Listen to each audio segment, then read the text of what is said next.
XFM 104.9. Lovely, that one. Now, again, I broke the rules in the week. I met up with Karl. I had lunch with him. And we were chatting and having a cup of tea. And it got onto one of Karl's favourite programmes, was the Tales of the Unexpected. Ah, of course. And all I can think is that he's probably the only person in Britain where they were unexpected. I mean, to him, when that twist came in, you go, gee, I can't... Yeah. Oh, God. Can't believe So it was the tree that did it. I mean, he was probably the only... And we were telling all these stories of horror, and he liked horror stories. And I told him this story, and I don't know if this will come across in the way, but I told him this story. It was a short. It was a horror short. This was a film you saw, was it? Yeah, yeah. And what it was, it started off, just there'd been a car crash. You see, it's a horrendous wreck. And you saw it from the point of view of the person in the car. And he was calling for his mate, and he was going, Dave... And he sort of looked over and saw a body without a head that had been thrown. He goes, oh no, Dave.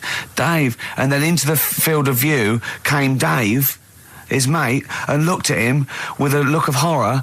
And then it sort of went black, and you realised that he was just a head, and it had been his body. Oh, wow. Right? Yeah. And I said, then it came up at the end, at the executions in the French Revolution, people experience consciousness for, and he went, oh, no, he said, it wouldn't be for that long. And then he went, if it was a chicken, it would work. Imagine remaking that film, but it's two chickens in horrendous car crash. Their own fault for driving. It would work. No, he wasn't having that. Yeah. No, it was too long. I think he said, how long was this film? I went, about 5 minutes. He went, no. It would work if it was a chicken. I like the way that Karl in something like, when you relate an incident like that, he's appalled and offended and annoyed by the people that made it, even though he's never seen it. Oh, he's annoyed, yeah. Do you have a favourite Tales of the Unexpected, one that you remember particularly that shook you up? Yeah, we were talking about the one on where there's some woman in prison. Have you seen that one? I can't remember them all. Right. This woman's in prison. Yeah. And she gets a bit friendly with the guy who takes the dead bodies out. Right. And he said, I can get you out of here. He said, what you've got to do, right? You've got to, at midnight... When you hear the bell toll, that means there's been a dead body. Yeah, there's been a dead body. So what you've got to do is go into, like, the place where all the dead bodies are, get in the first coffin on the right, and then I'll come along and carry you out, and you can run away and escape, right? So she goes, yeah, all right, then. So she hears the bell go. I'll bury you, right? And then I'll come back later and dig you up. Right. Yeah, but that's the point. It doesn't matter. It does matter. Trust me, Karl, it really matters. Okay. Listen, I don't know if I'm going to ruin this for people at home. Yeah. Can I just skip to the end? I would imagine that she gets buried and he doesn't come back, and she has to get buried alive. Better than that. So she gets in the coffin, and she's lying there for ages. She's buried. She can feel a bit of movement going on, so she's obviously, being carried somewhere, so she's thinking, this is it, I'm getting out. And she's lying there for ages and thinking, why ain't someone coming and lifting the lid off this? Do you know what I mean? Letting me get out. So she's really bored. She gets a lighter out, right? Lights it to have a look at who she's lying on. It's only the fella who said he'd help escape. Oh. How bad is that? That is... How bad is that? So it is quite important that she's buried alive then, isn't it? In retrospect, you realise that the jeopardy is that she's buried alive and can't get out. Yeah. It makes it so much worse, doesn't it, than just like lying in the morgue and going, actually, I'm getting out of here. Yeah. This isn't going to work. Look at Karl's face. Having told that, he's so pleased. His face is lit up. He's beaming like a child. Have you seen any? Is that your favourite horror thing ever? What was that one you told me about with the porn? That was a good one. Oh, this was fantastic, right? Right. There was this... Sorry, can I just check now? We're just remembering classic episodes of the Tales of the Unexpected. No, this is important. Well, I saw one, right? I saw one on Tales of the Unexpected, right? And it was these two gents. What they used to do, they look down the obituaries and they'd blackmail the wife or the son of a dead eminent person, like might be a priest or a doctor, something like that, and they'd go and they'd say, he bought some erotic stuff from us before he died, and he owes 100 guineas and all this sort of stuff, and they'd pay up because it'd be so embarrassing. They just didn't want them, so they'd just pay him, right? And this one bloke said, who are these people? I'll meet with them. And he goes round there, and he goes round, and they go, your father. He goes, my father could not have bought any erotic material from you. They did. He goes, he couldn't have. He's blind. Right? And that was the twist. And Karl went, So it was magazines, not videos, then?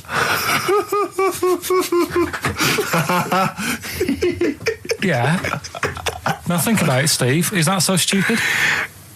Well, presumably it was set in olden times because professional pornographers don't tend to call it, erotic material. Yeah. They tend to call it, juicy jugs or whatever. But more than that, I don't understand how a video is going to be any use to a blind person either. I know that you can hear the sound, Carl. Look at him nodding like he's caught me out. Yeah, what sound will you hear? Do. Your meter needs looking at? Yes. Cut. What's then? What's that? Then it's just noises, occasional groans. Yeah. Right. You could listen through the wall at your neighbours. He does. I mean, that's why I save a lot of money.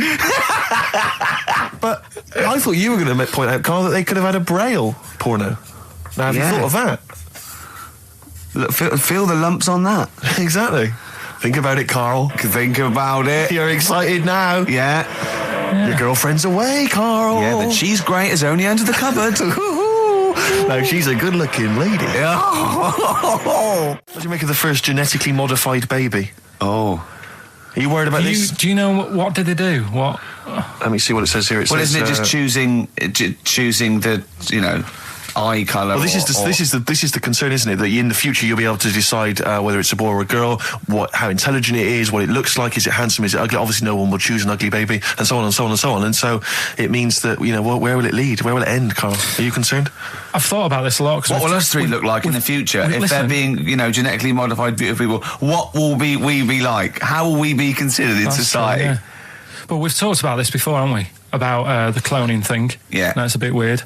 Yeah. But I don't think it matters because at the end of the day, right, you might look like some other kid, but it's the way you're brought up that will change your features and the way you are, your personality. If you lie, you get a long nose, don't you? Well, no, but listen, right, because I remember when we, I was growing up on this estate. This is going to be good. Go on. No, it's not. It's just an example of how this doesn't work. Go on. So we don't need to worry, sort of thing. Sure. Right? Okay. So I'm growing up on this estate, and there was this woman about 4 houses down. Right, who's a bit rough. All right. Didn't fancy her. Oh God, no.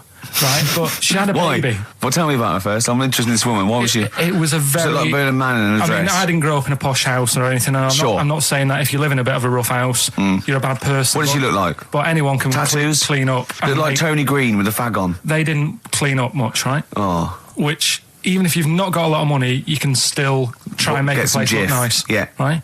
But she didn't, and a kid used to take a horse into the house. Sorry. Whoa, Neddy. What do you mean a kid used to take a horse into the house? Where did they get a horse? Must have nicked it from somewhere. Must have gone. You've seen a horse in it? No. What, is that from outside the saloon round the corner? Yeah, was it just tied up with a bit of leather? Right. And, that's great. Did Big Jake come looking for it? I'd been out. So let me get this. This was before the lynching stopped or after. Where did he get a horse from? What do you mean he must have nicked it? His mum said, where'd you get that from? I bought it. All right then, but keep it out of the kitchen. I don't want you going Catlin rustling. Where did he get a horse from, Carl? And how long did he have it for? Was he leading it or riding it? Mum, open the door, I can't stop. I can't stop it. Open the patio door as well. Looks like we got us a runaway. What do you mean? I don't know, but the thing is they couldn't afford to buy one because they're not cheap. So I'm just guessing. Maybe that's wrong of me. But I think... He had a horse? Yeah, right. So that's why the family didn't have any money. They'd spend it on the horse. No, exactly. That's what I'm saying. I don't think they would have bought it. So anyway... Yeah, it's wise to whisper, Carl, in case they're listening. Yeah. And they could be in the room next door. It's not buying it, it's keeping it as well. So I was like in the car with my dad coming into the avenue, and you used to have to drive down it to turn round. And, and sort of go back to our house. You had the traditional method of transport. Yeah. And the horse was in the lounge. Reading a paper. Just like walking around. Oh God! What? And when I was doing, I tried to earn myself some money once by flogging little flowers in plastic cups. What? This is genius. It just keeps coming. What do you mean you're trying to flog little flowers? What do you mean? Wait. Let's play a record. Let's play a record and come back to this. Because it's always going to just unravel and unravel. It's going to go for hours. Let's play a track, deeper and deeper. It's like an onion, isn't it? We've created a whole world here where there's a man living with a horse. Just walking around the lounge. I come from the West Country. I've never heard anything like that. I just think of a big sort of like orange carpet and it's got a rediffusion telly and this horse going, I'm fed up in here. Exactly. This is really... I am not taking the rubbish out again. Yeah. Right, play a record. Let's have Velvet Underground. We've got that lined up. Oh, the classic from the first album, I'm Waiting for the Man. Let's come back to the horse in a second. Little flowers in pots. What do you mean? From that classic first album, Velvet Underground and Nico, which apparently peaked at a disappointing 171 in the US charts. Think of that. And that's obviously Lou Reed, the Velvet Underground, and Waiting for the Man. Yeah, great track. So we were talking, we were doing White Van Man, and we got onto genetically modified babies, but and somehow then Carl started telling a story about someone with a horse, and then he got onto, he was trying to make money selling flowers. Just do the flowers briefly. Well, hang on, I just want to recap slightly. So there was a family, and who had the horse in the family? It was... Because you lived on an estate in Manchester. The mother was a right pig, apparently. Well, I don't know whether that's you relevant. You don't need to go that far. But what I'm trying to do is like make a picture for you so you understand. What does she look like? Who did she look like? Bit of a, and no disrespect to her, bit like Pauline Quirk. Quirky, yeah. Right? Okay, I knew you were going to say that. Yeah. I knew it was going to be Pauline. Did she have any tats? I've never got that close to it. Okay, all right. So who had the horse? Was this her son or her husband? No, her daughter. Her daughter had stolen a horse? Yeah, from, I don't know where. I think there was some stables down the road or something. And they kept the horse in the house with them? They kept it in the house. Did they didn't have it for long. No. Sorry, and you said you were in the house one day and you saw the horse? No, what happened was, I was, they did this thing at school about raising money for charity, right? For some local charity. And they said you can do anything to raise money, and they came out with all these ideas, and I thought, that's good. What was the charity? Well, I don't know. I thought, forget the charity. Yeah, that's just a good money-making idea. So, you're a charity. So I asked my mum for some, because she used to have a lot of flowers around the house. Sure. I said, can I just take some snippings off them? And I'll go and buy some plastic cups. And got some soil out of the garden, planted the bits of plants in them. Yeah. Got a tray. Yeah. Had about 25 plants on it, selling them for 25 pence each. Excellent. Did you sell any? Yeah, so loads. Did you just cut? You didn't just cut them and stick them in the soil? Yeah, they wouldn't have survived. Oh. But I think people sort of thought, well, good on him for trying. But anyway, so I went round to theirs because I thought their house could do with a bit of colour and stuff. Yeah. So it's a bit rough. So as I went... The horse went, thank God for that breakfast. They've been feeding me kitty cat. So I got up to the door and they opened the door and it was one of them houses where no carpet. Yeah, a horse in the living room. You know. We've all been there. And the horse was walking around the living room. Oh. I looked quite happy and everything because I always say that about animals. That beauty was on. Yeah. Well, think about it, right? If you were a horse, where would you rather be? In a little wooden hut with a load of hay, or in like a house with a central heating, 3-piece suite and a telly and that?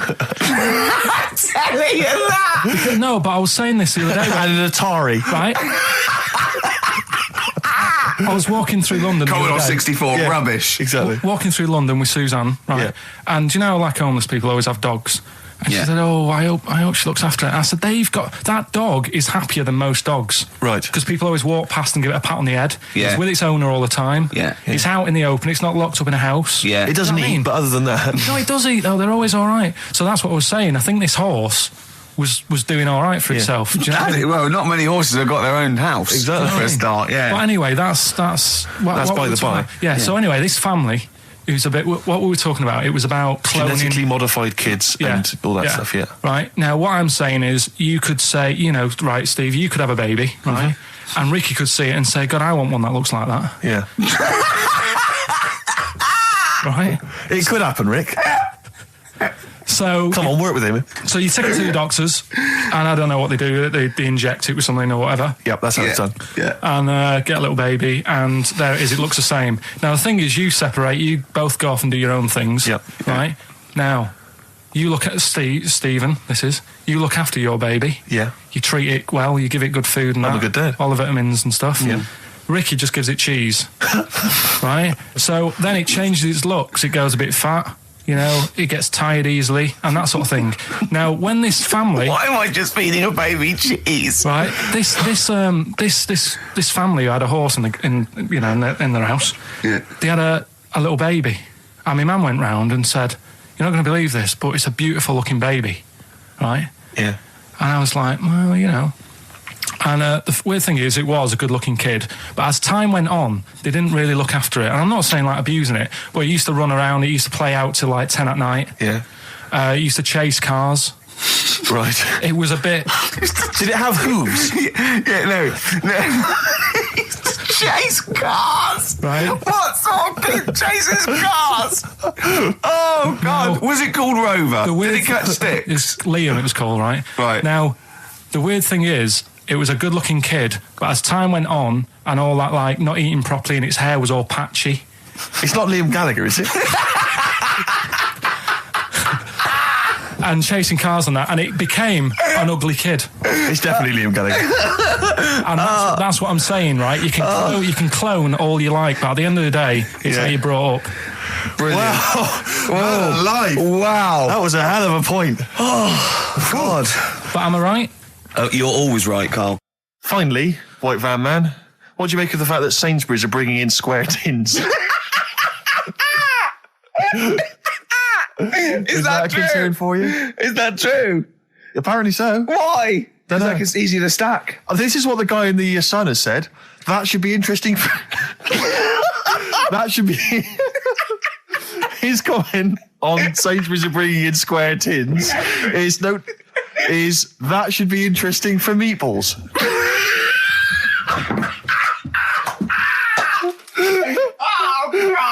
Ricky's just collapsed on the floor. Let's just play a song, Carl. I don't think even you can top that.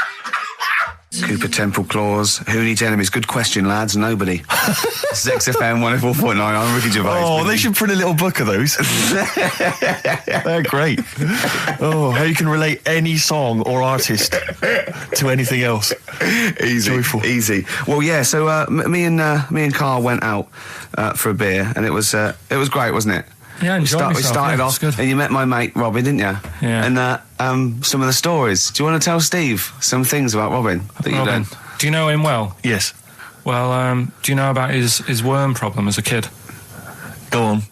Right. He, what I can remember is he had worms as a kid. Not sure how you get him. He never answered me. He was getting a bit touchy about it. Right. This is like the second time I met him. And I think he was a bit annoyed that Ricky told me about his problem. What Yes. now? Straight away, you not being there, instinctively, what do you think went on with this story about worms? My suspicion is rather like when you told a group of people that Robin had once suckled milk from a cow's udder. Yeah. Did he mention that as well? Yeah. Yeah. My suspicion is that, like the cow story, the worm story is not true. But And why would he get so sort of uppity about it? Well, Because it's not true. Imagine if that wasn't the first time he'd done it. Imagine if he did that every single time he was with somebody for the first time and Robin was just met them. He will tell that story to anyone. But they do say there's no smoke without fire. Robin. I also told him that the way Robin cured these worms was because the doctor told his mother, right, to hold a piece of ham or cheese near Robin's anus so the worms would come out for the food, and he believed it. I'll tell you why, though. I said to Robin used to sit on Spam to try and get the worms out, and he believed it. But Steve, right, do you remember that story about 3 or 4 years ago where there was some bloke in the army? He went away to somewhere, Vietnam or whatever. He was messing about in the woods. Messing about in the woods? Shouldn't he have been fighting? Whatever. Yeah. Right, and he walked through some lake, and I think he'd cut his toe or something on something, and some worm of some sort crawled in the gash. Yeah. And it was in his body, and the doctor said, we've got to get this out of your body. So what they did was, they said, right, the thinnest part or something of your body that things can crawl through is on the top of your head. So they wrapped Where the skull is. So they wrapped some bacon. No, they didn't. They did. Because that's that right. thing. So he's gone in via the toe. So what we do is, I'll tell you what, that worm's probably heading straight for the head. We'll put a bit of bacon on it. The thinnest part of the body is the skull. Of course it's not the thinnest part of the body. It's where your brain case is, isn't it? It's the skull. There was a reason for it. And it was like they stuck some bacon on his head. And As ever, the vital piece of information, i.e. the reason, Carl seems to have forgotten. Because the worm was in his body, and they said everyone likes the smell of bacon. including worms. Even a Vietnamese lake worm. They love bacon. Remember last week when I said about the little fella with the bone with no brain, and you were proved wrong? No. We were saying it wasn't a little fella. We were saying it was a stillborn child. It wasn't a little fella. You're changing it now. You weren't having any of it last week. Right, hang on a minute. I'm getting confused. There was a Vietnamese snake that went inside of a soldier. A little, like, maggot or some sort that you have to get out of your body because it causes problems. Yes, and so in order to get it out of the body, they strapped bacon to his head. Yeah. That is great. This doctor. And did that work? I think so. They had a picture of him smiling.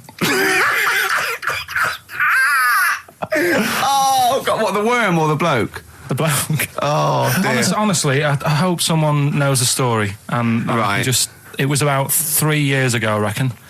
Okay. And, yeah, it did work. GI bacon. So this is why I when the worm burrowed out of his head to get the bacon. Get to the bacon. Right. That's great. So this is why when Robin was telling his story, I was a little bit disappointed if it wasn't true. Right. Because in a way, Robin's never been to Vietnam. No, but do you really think that Robin? Well, as Robin said at the time, Carl, why would I sit on ham then tell Ricky Gervais? It's a very good point. Because if he was a kid, you do daft things like that as a kid. Right. See, it's the telling Ricky Gervais though. Yeah. And then, bless him. Okay. And then anyway, Robin left, and I tried to chase him, but he got away. He knows that and then we had a few pints, and then Carl embarked on some of the greatest stories ever told. Can you tell the story about your dad? Let me run it by. I haven't spoke to him all week, so let me run it by him. Okay, play records. Because what we got? We've got one of Steve's tunes. Yeah, well, bizarrely enough, this comes from the Teachers 2 soundtrack, the soundtrack to the current TV series. There's a slight whiff of nepotism in the air. Yeah. Rick, would you like to explain why? Well, that's why you're doing it. My girlfriend worked on it. But you were going to play this anyway, weren't you? Well, I was, actually. Bizarrely enough, I was going to play some I Am Clute, and this is from, as I say, the Teachers soundtrack. This is called To You. It's a good track. That's I Am Clute, and a track called To You from the Teachers soundtrack. That's also got, I noticed the Electric Soft Parade, The Hives, Star Sailor, Feeder, Turin Breaks, Mercury Rev on there. It's a good little collection. Lovely. Carl has just had confirmation. He's looking smug because someone phoned up and went, it is true, it's a Laogai chi worm and you wrap bacon around your head. That's all the bloke knew as well. Yeah. And his name was Gary. Yeah. So I'm not having it. No. And he said, see, that's why the Robin thing isn't so weird. He said, but when you said he tried it with cheese, he said I was having none of it. He's got standards. Strokes, hard to explain. Like Carl, really? Yes. So, Carl, concentrate. Yeah, go on. So, we'll leave the worm with the bacon wrapped around the head, shall we? Well, if you're ever caught in the jungle... Yeah, always carry some... Bit of Danish. Good advice. Lovely. So, would you like to start on your... to Steve, because I've heard all these. Well, we won't do them all. Well, we'll start off with the Mr. Freeze. Tell Steve the story of Mr. Freeze. This is the first time he nearly died. This is the most serious of the lot, really. So, what it was, do you know, like, don't know if your mum and dad did the same thing, but, like, they do the weekly shopping on like, a Friday. Yeah. So when you got to Thursday, there wouldn't be much stuff left in the cupboard. It'd just be like, your Jacob's crackers and stuff like that. So when they'd been to the supermarket and they came back, I was like, what's that saying? Like a pig in... I loved it. It was like loads of food coming in, loads of biscuits. What is that saying? He nearly said pig in shit. Right. Is that the saying? Yeah. Right. So all this food comes in. Thank God he didn't. Otherwise he'd have been in trouble. That's true enough. Because he's culpable for our actions because he's the producer. So technically, that twat's in charge. Go on. Right. So anyway, there's loads of food, and I'm like, oh yeah, look at this, and chocolate biscuits, and penguins and stuff. Bacon. And bacon. Just in case, you never know. So anyway, my mum and dad's putting the food away. Me and our kid are like, he's already grabbed something, gone back upstairs. It's like feral children. It's like a quest for fire. And then they ran upstairs. What did he just sit under the bed, gnawing at some sort of pig's trotter? So I saw, do you remember Mr. Freeze Pops? I do, yeah. So they're kind of like popsicles, icicles. Yeah, but really long, like a foot long, right? Yeah. So I thought, I'll have one of them. So I grabbed it. Went for the nutritious stuff first. Absolutely. And like my mum and dad are putting this stuff away and what have you. And I rip it open and knock it back. right? Straight away, just right back like Swallow that. it straight away, yeah. But it went down the wrong way, right? So I What, was down like, your shirt? So I was like, oh God, I can't breathe. And my mum and dad didn't even know what I'd ate. Do you know what I mean? I ate it so quick. Yeah. And I'm sort of tapping my mum on the back, going, and she's going, oh God, he's choking again, because I was always choking. If it was one thing, I don't know if I've got like a small throat, but I mean, even Ricky knows I can't drink that much, can I? Yeah. Do you know, or eat pebbles. I'm not a quick drinker. I'd always, I think I'm scared of like swallowing stuff. Yeah. And it was like bottle tops and mint imperials and stuff. I was always choking on stuff. Oh, jeez. So anyway, she's going, oh God, what's he picked up on it now? Drop it. So- Hit his nose with a stick. So I was going, I'm choking. At this point, my dad had I think he'd put his share away, his food away, and he'd gone. His share. I love it. Yeah. He'd gone to watch like Winner Takes All or whatever in a lounge, and I was in the kitchen, and I was starting to I didn't care anymore. Do you know what I mean? I just got to that point where I wasn't struggling anymore. You just thought, I'm done I just for. was like falling to the ground. And my mum's going, get in here, I think it's serious. And my dad comes in and sort of starts shouting at me, saying that's what you get for being greedy. He didn't even know what I'd eaten. Well, it was the moment to teach you a lesson, certainly. So he's there like that, and my mum's going, oh, look at him. And my lips were going purple, and my eyes were rolling into the back of my head. You look like Marilyn Manson. And so anyway, she grabbed me from behind and did that fireman thing. The Heimlich manoeuvre. Yeah.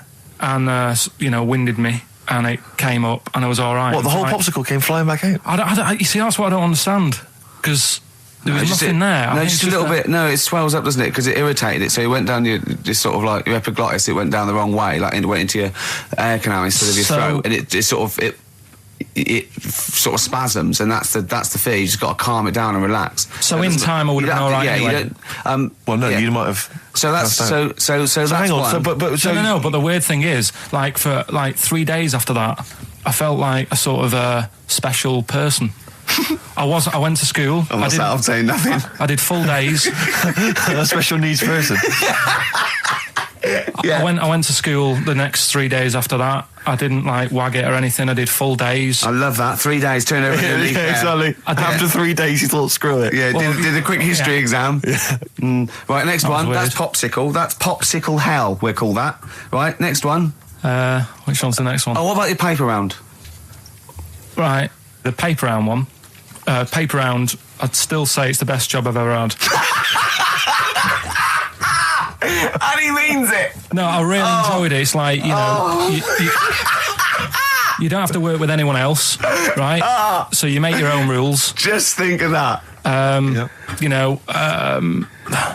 You sort of You're spreading information to people, vital information. Giving a service, and no one else is around. You can just do what you want and think about stuff whilst you're cycling around on your bike. It's really good. Yeah. So anyway, imagine the stuff he's thinking about when he's riding around his bike. So getting in the head of a salamander. So anyway, I loved it, and even though I only got 50p a day, right, no matter what the weather was like and stuff, I used to get up at 4:30 and go and do the round. And why'd you get up at 4:30? Because I wanted to watch the Pink Panther at 5:30, so I wanted to get me paper round done. I said, why didn't you watch the Pink Panther? And then he went, I can't sit there thinking I've got my paper round to do. He'll ruin it for him. Yeah. So is it a good job or not? So 4:30 I was up and about, and this morning it was like winter, really bad winter, bad snow, freezing cold, really windy and all that. And my mum said to me before I went to bed, she said, don't be getting up tomorrow, I'll give you the 50p. I said, it's not about the 50p. So, people want the papers and stuff. So, conscientious. So anyway, I went to bed thinking, that's it. I've told her I'm still going, so, whatever. Go to sleep, get up in the morning, and put all my kit on. And I used to have layers of clothing on because it was really cold. They had a big anorak on with the fur on. I had waterproof pants, and I got my paper round bag. And I went downstairs to get out and tried to open the door, and it was locked. So she'd locked it so I couldn't go out. So I'm searching around the house looking for the keys. She must have hid them somewhere. I thought, God, I've got the papers to do. So I thought, how can I get out? So I went upstairs, climbed out of the bathroom window. God. Right, and to try and jump out of the bathroom window onto the porch. But the problem was, I had so much gear on, I was like the Michelin Man. So I could hardly move as it is. Yeah. And I tried to get out the window, and I'm try to stretch down like that, get my foot on the porch, and my bag got caught on like the hook of, do you know, like how you have a hook so you can put the window open? Right, yeah, the little arm goes on. My bag had got caught on that. I was holding on to the wall and my foot on the thing, so I couldn't sort of pull it away in case I pulled it away and then fell on my head. Yeah. So I'm stuck there. Dangling. My dad comes back from working nights. Yeah. He thinks I'm a burglar. Gets out his gun. So he's shouting and stuff, going mad and going, Dad, it's me. And he had to give us a hand using a... He's heard that wily trick in Manchester before. He had to help me using a washing prop thing, a big stick. What did he do? Well, he said, just hold on for your dear life, and I'll sort of push the paper bag off the hook. Why didn't he go upstairs and sort it out? It was at that point where I was in the middle. There was nothing you could do. Do you know what I mean? It's at that point where you've just got to make a decision. Yeah. And by the time you go upstairs, who knows what might have happened? Sure. Do you know what I mean? You've got to act there and then, not messing around. Yeah. So And you could hear downstairs, now here he is, the Pink Panther. Yeah. Dad! Hurry up! Panther, ever so pink. Oh. So that was close to death, because I must have been about 30 foot in the air. So, to cut a long story short, he gave me about 4 or 5 near-death experiences, and he went, and the whole point of this, he went, so that's why I think I'm going to die of something horrible, like cancer. And I went, why? He went, right, you ready for this? Yeah. He said, well, I don't check my balls. Wait. He said, I don't like the feel. Carl, always check your balls. Do you I check don't yours? like the feel. Why don't you like the feel of your own balls? They just... I mean, you know that I don't like bodies anyway. Right. Do you know what I mean? It worries me a bit that you've got all that going on in your body, right? And your skin's keeping it all in place. Stop. We're going down a whole other avenue of discussion. Let's play a track, let's come back to it. And now it's Carl's bit. It's the re-education of Carl. He's like Liza Doolittle. And now he's coming to... Or Lawnmower Man, if you've seen that film. More like Lawnmower Man, if you've seen the film. You'll know what I mean. And his homework was to just study quotes, really, on happiness and stuff and general well-being. He's not a big happiness quote fan, are you, Carl? Not really. So what have you done? You've come up with something, haven't you? Right, yeah, I told you, right? Because a lot of these are just things you say every day. They're nothing special. So what I'm doing... Well, you say them every day. Well, the sort of things you come out with and you don't even think about it, do you know what I mean? Yeah. They're on the TV all the time. People on the radio are saying these sort of little quotes. Sure. And what I've done is, remember that programme on Channel 4, Faking It? Yeah. Where they got some, like, posh kid to be on a door and all that. What I've done, I've... Imagine if that was the pitch for the show. Dear Channel 4, you're just going to get a posh kid on a door or something? Yeah, Yours come sincerely, in, Carl. come in. Yeah. TV producer. Yeah, go on. So, what I've done, this little book of quotes, happiness quotes, I've picked 2 that are real. Okay. And I've made one up. Right? And we've got a guess. And you've got to guess. Okay, then, go on. Well, I'll tell you what, Rick, why don't we, when we've heard them, we won't confer. No. You'll write down yours, A, B, or C, and I'll write down mine, and we'll see how it Okay, works. Carl, off you go. Right, and just because I'm looking at this book, it doesn't mean I'm actually reading. No, I know. Don't worry, I know. we're clever. No, we know. We can't see yet. Like, call my bluff. Yeah, go on then. Nothing is worth more than this day. Okay. Yeah. Yeah? All right. Yeah. The way I see it...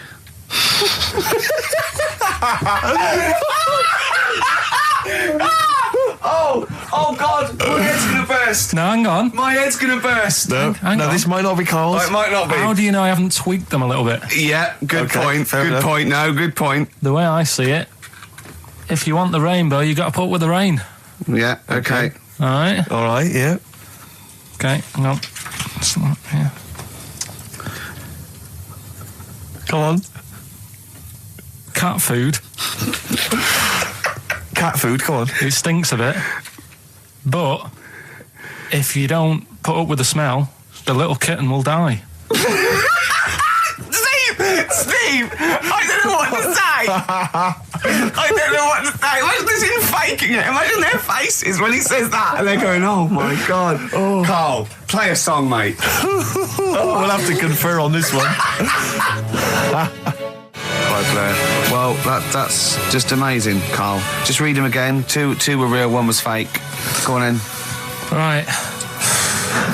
First one.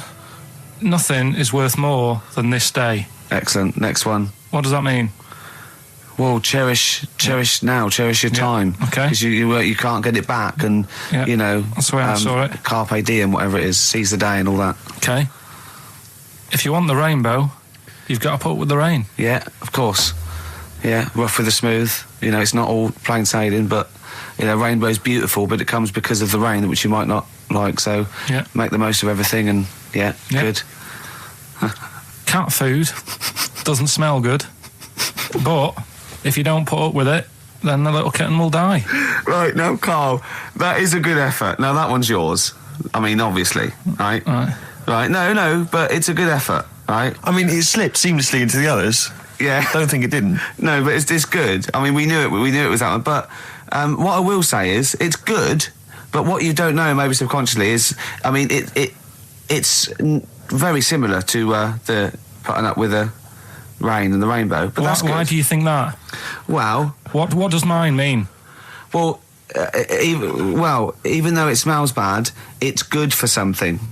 Right, so I didn't look at it like that. What do you look at? I kind of thought... Was yours more specifically about cat food, generally? Because, you know, normally it's an analogy. Yeah, or a metaphor for something, you know, much bigger. Well, no, the way I mean, Dolly Parton, who I think did the rainbow rain thing, she wasn't specifically concerned about weather conditions. No. It was a sort of general idea. It's all about life. Yeah. Well, that's what I've done. Go on. Okay. I've used an everyday thing. Yeah. And put it with today's problems, right? Go on. So, like, my girlfriend, she might like to go shopping for clothes. I hate it. Right. But because I love her, I put up with it. Ah, that's nice. Yeah? Yeah. So, you love that little kitten. You can't stand the smell of the stuff you got to feed it, but because you love it, you go, well, you know, I'll put up with this just for a few minutes, and then I can like squeeze its head later and give it a little. Sorry, squeeze its little head. No, yeah. Well, that's just the thing that I do with cats. Put it in a bag and drown it in a lake. I can feed it and then I can throw it against the wall. Exactly. So you didn't see it like that, did you? No, that's very good. So it's about love, is it? It's about putting up with the bad things for something you love. Yeah. Well, that's nice. But Carl, good. you seem now to be convinced and rather smug that you've tricked us and that you've fooled us and that we didn't understand it. Well, I say that's your fault, not ours. No, it's not, though. I mean, look, that man in Forrest Gump, he was a bit of a nutter. And he came up with the life as a box of chocolates thing. Yeah. Now, if that was in this book, you say, oh, yeah, brilliant, you know, good bit of work. But if he was sat here doing the show with you, you'd be taking the mickey out of him. Sometimes I feel he is. No, but Carl, I could. In fact, if people are out there, we're too lazy. Could you write down everything Carl's ever said? Because I think we could publish that. Yeah. He said one today. He saw my salamander. It's not a euphemism. He saw my salamander, and it's just sitting there in the tank. Your exotic pet. Yeah, and he's worried about there not being a lid on. And he said, I went, what were you worried about? He said, wow. He said it sits there for 24 hours a day, obviously planning to get out. Well, he's got nothing else on its mind, and it's, the daft thing is, he has actually got the lid ripped up a little bit. And he'll be looking up there, and it's going to get out. But what's the worst that could happen? What's it thinking? What do you think it's thinking, this salamander? It's got its eye on the DVD player. I can have Ian be down the market. Class. Rock the Casbah. I love the fact you had at least 3 minutes to get that right. I know. Prepare and get that right. I know, but my mouth was full of Maryland cookies. Yeah. You know, last week, this would blow your mind. He came in, do you know what he'd bought? For himself, about 10 penguins. He buys penguins still. I know. Or wagon wheels. Oh, I've never liked wagon wheels. Have you not been a fan? No, but I was sorry about that. It's The Clash and Rock the Casbah.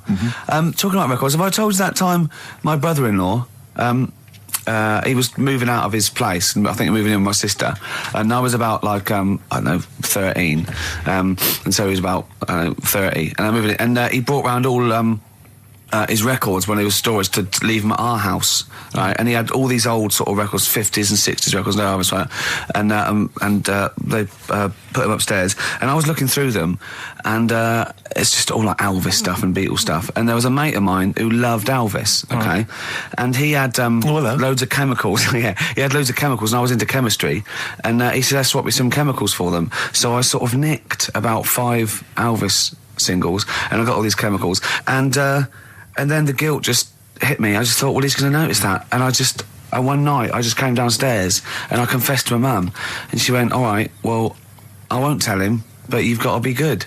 And it's sort of like I was just really, really good for a year. And then I remember when I was about 18, my brother was talking about it, and he said, did you ever play those records I left for you? Brilliant. He told my mum, he said, these are for Ricky. She just didn't tell me. She was sharp, wasn't she? She used opportunism there. Oh, that's genius. And that was it. That's why I was good. But you've never stolen anything since, have you? No, I don't. Except that spate of shoplifting after that to teach your mum a lesson. yeah. Well, I went round and arson. No, I did. I just couldn't believe it. That's it was terrible. I remember. I think all kids go through a phase of shoplifting. Well, and when I was going through it, I used to just little things, just like magic markers and magazines, Mars bars, that sort of thing. Yeah. And one day, right, my mate Anthony, his mum called up my mum and said, I've got to meet up with you. I've got to have a word with you. And she said, what about? She said, I don't want to talk about it over the phone. So she goes, oh, right, well, yeah, come round tonight then. So anyway, my mum sees me, she don't want to be in an awkward position and, like, be a bit embarrassed and what have you. So she sees me and she goes, right, Anthony's mum's coming round. What have you been doing? Yeah. So I go, oh, God. I said, I've been nicking stuff. So she goes, like, what? So, not big stuff. I've had a few calculators and Mars bars and stuff. How many? I'll just work it out. Hold on. Works out at 7.2 per day. So, how many calculators do you need? So, anyway, so it was when that phase. You failed maths, didn't you? Everyone wanted a calculator. It was like a trendy thing, wasn't it? Right. Oh, yeah. In Manchester a couple of years ago, yeah. So anyway, so I told her all this and I confessed to, like... Computers will make it there one day. I confessed to... There's magic in the back of battery. Go on. Confessed to nicking all this stuff. She comes round. She only wanted to borrow some money. Brilliant. She said, oh, I don't like asking. I was a bit embarrassed to ask you over the phone, but can I borrow 20 quid? Oh, that's fantastic. And there's me. That's great. And it's similar sort of thing to yours. And did you... And he went, hold on, Mum, let's work out the interest on that. I bank 10%. She'll owe you £4.40. Yeah. Oh, dear. So your mum was a loan shark. yeah. And did she mention She that went, you'd been nicking stuff with that other... Because what I'm saying is presumably you got your mate in trouble. No. Right, you know, That's great. Anyway, should we have some more music? Because we've been waiting for hours. What are you going to play, Carl?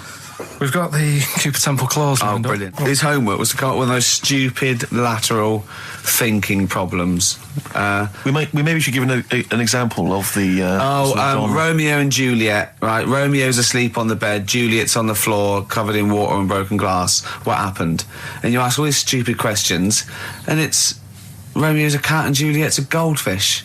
Again, awful. What am I thinking? Yeah. Yeah, come on then, Carl. Right, Yeah. There's a bloke lying on the floor, right? He's cut his head, blood's coming out of his head, and all his mates come running up, and they're all stood round him. Yeah. And they don't take their hats off as a mark of respect. That is outrageous. Why didn't they take their hats off? I'm laughing, but it's probably as good as the real absolutely. ones. A bloke's fallen with his... Yeah. He's lying on the floor. Yeah. He's dead. Yeah. His mates come running up. Was it important that his head was cut? I don't know. I mean, Would it have been okay if he'd have been wearing a hat? He wouldn't have been dead if he was wearing a hat. What's your answer? No, you're meant to answer questions. You don't just go, what's your answer? You say, where's the turns? And you go, no, and I have to guess. It's obviously like sort of motorcycle stunt team or a parachute. Why didn't they take their hats off? Because they're probably still on the motorbikes or something. Or... Well, yeah, but if you mark a respect to someone, you could take your helmet off. I'm getting angry. What? They're parachutists. Why couldn't they take their helmets off? Because they're coming down from the sky. But he's on the floor dead. Well, they can look down and see him on the floor. Are they on the floor, Carl? They're on the floor as well. They're walking, are they? Yeah, well, they sort of stood there looking at him. They're stood there. Yeah. They're stood on the floor looking at him. They're soldiers. Why? But why? Because it might be in a battle zone. They might have their helmets on, and he's been shot in the head. No. Well, that does work. You see, this is my point. That one works. That one works. Unless you give us a piece of information where that doesn't work. What's the difference? Why is yours different to he's been shot in the head in the trenches and they're looking at him and they keep their helmets on? I just don't think it matters as much. If they're in the trench, they're already guarded a little bit, so they could take their hats off. It's the best mate, for God's sake. Okay, he's dwelling on this. Are they normal hats? What kind of hats are Give you the they? answer. No, don't get ratty. What kind of hats are they? Baseball hats? If I told you what sort of hats they are, you'd have the answer. Oh, okay. I've got to guess what sort of a hat it is then, have I? Right. Is it a trilby? No. Is it a bowler? I know what it is. What? They're spacemen. No. Oh, that's a good That one. one though. works as well. This is my point. I like that one a lot. It works. He's fallen on the moon, and not that the moon happened. It was set Yeah, up, it was wasn't it, all in the fake, studio? isn't it? We know that. Yeah. Okay, Carl. What's your answer? Builders on a building site. Why is that different to soldiers? Because bricks don't fall in wars. But bullets fly. Right. Let's play a record and we'll come back to it, Carl, while you think about what you've done. Oh yeah, you've embarrassed Let's play some yourself. classic Suede. Yeah, and this is for David and Kieran. I think who wanted a bit of Butler.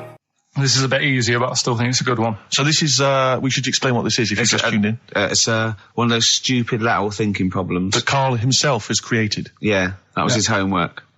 Right, this one. It's a fella. He has a normal day doing stuff. Nothing wrong with him. Right.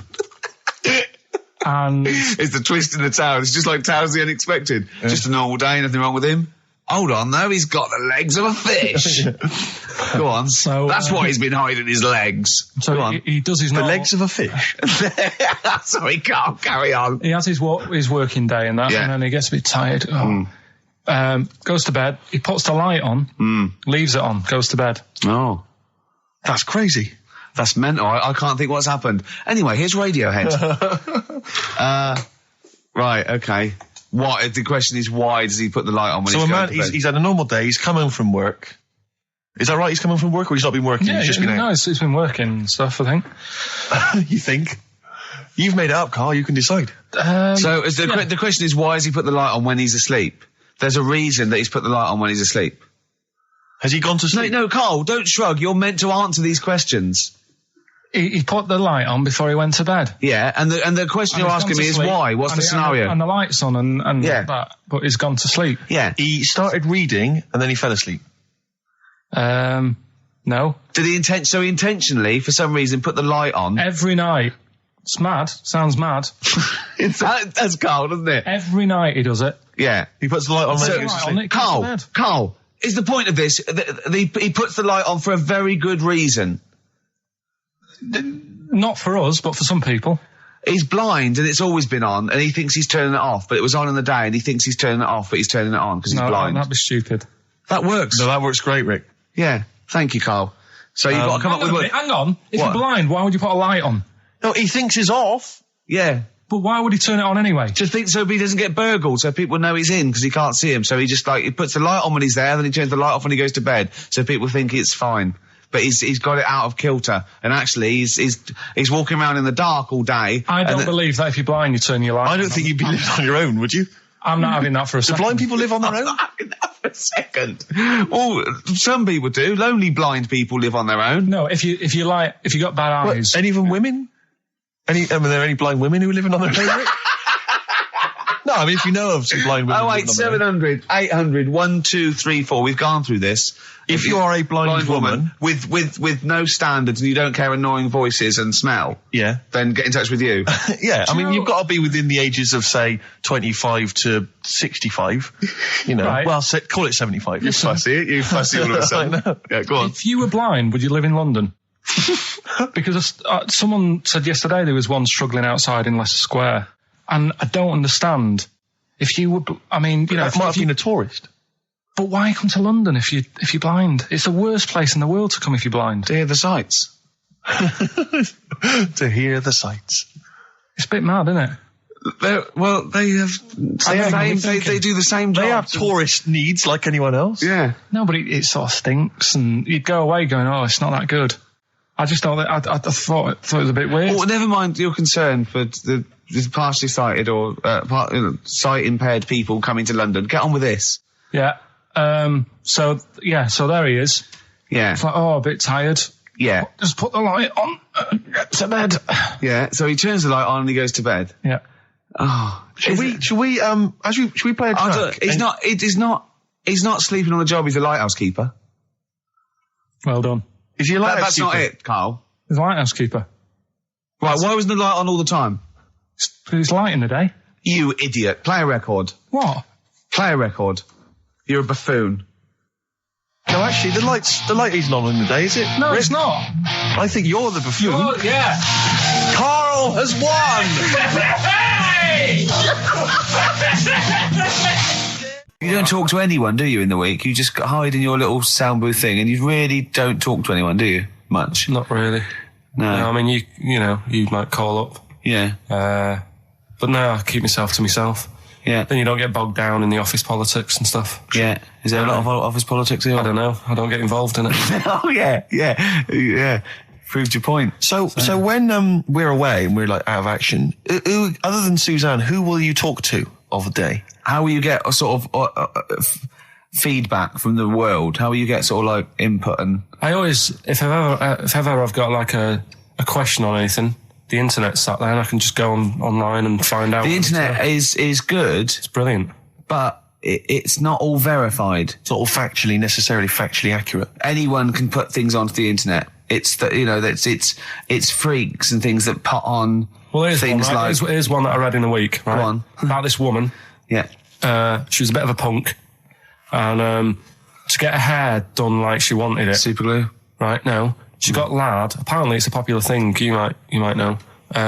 Put lard on your head. Yeah. And you put it in the oven. Oh. Now, apparently the heat that you get from the oven is different from the sort of heat you get from an hairdryer. Right? And she had to do that to get the style that she wanted. But anyway, she comes into some money or whatever, treats herself to a microwave. Right? It's not true. Opens the door, jams the things, like the little catch. So the microwave works. She jams it with a screwdriver or a knife or something. Yeah. Puts the microwave on, sticks her head in, boils her brain. Don't be ridiculous. Right? Well, why is that ridiculous? Boils her brain. She boiled her brain. She boiled her brain. And this is what's good about the internet. I went straight from that, and there was a subject about brains. And do you know that Russell Crowe, when he dies, he's given his brain to charity or something, some sort of some people who can do stuff with it. She gave hers to Pot Noodle. Vesta. Yeah. Oh, That's boiling a stuff. skull. Yeah. That's not true. It's not true, Carl. Just urban myths. Someone made it up. Yeah. For a laugh. They're just too convenient urban myths. Everyone you can tell an urban myth's not true because it's always, this happened to a mate of mine, and when you say what happened then, they go, don't know, that was it. Was it? Was that it? Was it? Someone boiled a brain and that was it. There was no more story. Well, were there any dates, locations, times? I think it was in Belgium. There's that one that a bloke, right, was going to get a phone call at 4:00 to find out if his business was, okay, right? And if he didn't get the phone call, he knew he was broke, destitute. So dead on 4:00, the phone didn't ring. So he went up to the roof, his office, and he jumped off to commit suicide. And as he was passing his window, the phone was ringing. Oh no. Carl, it didn't happen. Didn't happen. Think it through. Who told that story? Who told that story? As he hit the pavement at 120 miles an hour. He's the only person who could have known that series of incidents. Also, why didn't he wait? As his life's at stake, why didn't he wait till 5 past? I was going to give it 5 minutes just in case. In case the lines are busy. Yeah. And what sort of bloke goes, I'll call you at 4, okay, if your business... Well, call me anyway. No. If I don't call exactly 4, then, no, you commit suicide. Commit suicide. I would, because if I don't call at 4, that's the end of it. Well, call me anyway. No, that's not the way I work. Why can't you just call me and tell me the other way? Well, I'm telling you how I do it. If you're bust, I don't call. Can't you just call to verify in case something goes wrong? What if it's engaged? If you want to be engaged, just commit suicide at 4, please. It didn't happen, Carl. The other one, right? A bloke, right? He's on a train station, and that's how I heard it. He's waiting for a cruise station, whatever, and he shits himself. as you do. And so he goes, oh, my train's in 5 minutes. So he runs across to Millets and goes, quick, Levi's, 36. The bloke just puts it in a bag. He runs onto the train.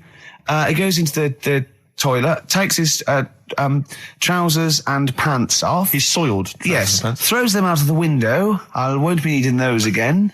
Cleans himself off. Open the bags. It's a jacket. Oh. No, it didn't happen, Carl. At what point did he go into it and go, quick, Levi's 36? And the bloke went, sorry, Levi's 36, what, a pair? No. Shall I wrap them? Them? It. Shall I wrap? Just wrap whatever it is. Do you want to look? No. I'm not looking when you're putting it in the bag, please. Right? 36 white stories. Well, don't say anything. I've told you 36 Levi's. And put it in a bag and charged me for it. Yeah. I don't want to discuss it further. Yeah. There was one... There we go.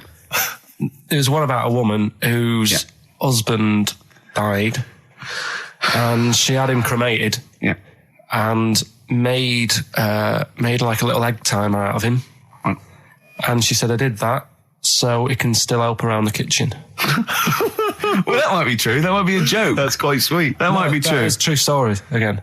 It was all... No, not again, because the ones I just told weren't. Nor is the boiling the brains in a bag curry microwave. Head story, true. Yeah. That's all. That's nearly it, Carl. Right, what's your last room 101? Oh, God. It was, holidays. Holidays. Well, you want to put holidays in room 101? People who are sort of annoying on holiday. Oh, yeah. Do you know when you go away? Oh, yeah. It's sort of touched on this before. Is this going to be the Scouse guy? Yeah. Go on. Oh, it's so long, though.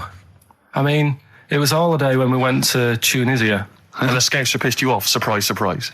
Yeah. Yeah. But the annoying thing was, when you go on it was a cheap holiday, and like the lesson here is, if you want a good holiday, you got to like spend some money. Yeah. And we didn't on this one. We spent about, I don't know, 400 quid for two of us for like a month or something ridiculous. And we got there and, you get to the hotel and you go, we have made a mistake. It's a ropey hotel.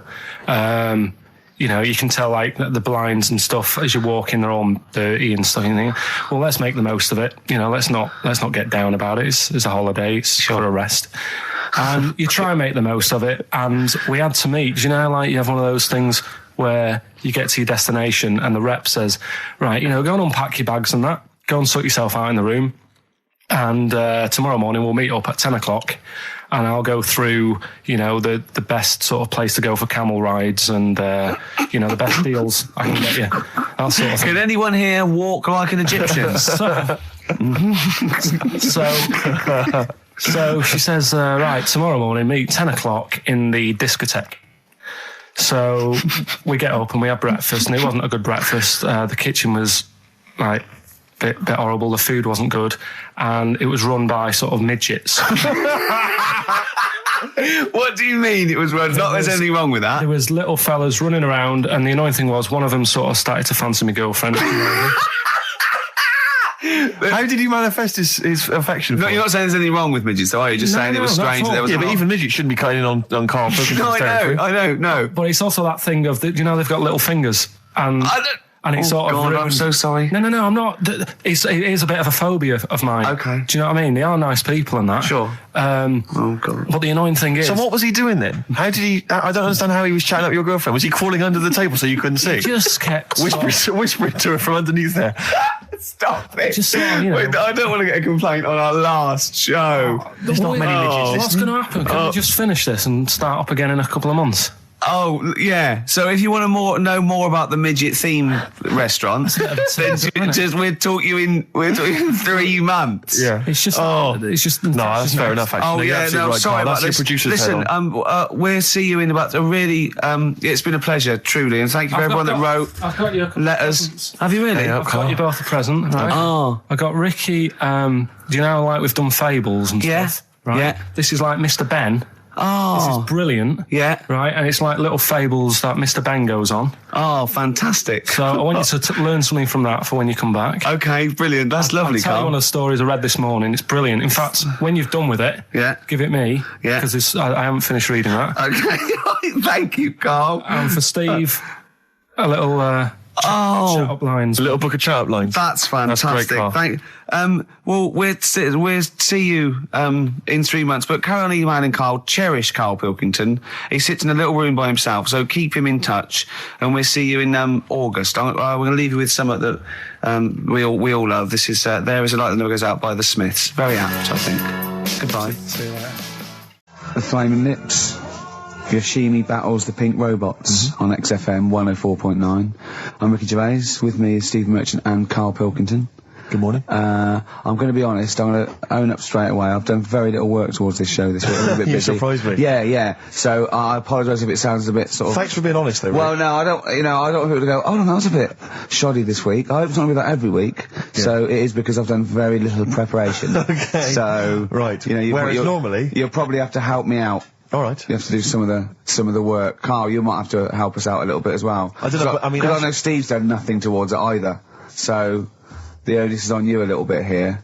I love the fact that it's still listed as either Ricky Gervais or Ricky Gervais and Stephen Merchant. Essentially, we don't need to be here, really. No, but I know now people listen for Carl. Everyone I've spoken to, people on buses, to comedians like Ross Noble mentioned you the other day, and they go... People on buses? I've never been on a bus for years. You haven't been on a bus for like 12 years, yeah. have you? People on buses. I don't know why I find that so funny. I just know the idea of you being on a bus. The idea of you handing over your fare. They're shouting out from the window. Right. They're going, I love Carl. Right. Yeah. I'm walking along. How much is it on the bus? 20 pence. No, come on, seriously, how much is it?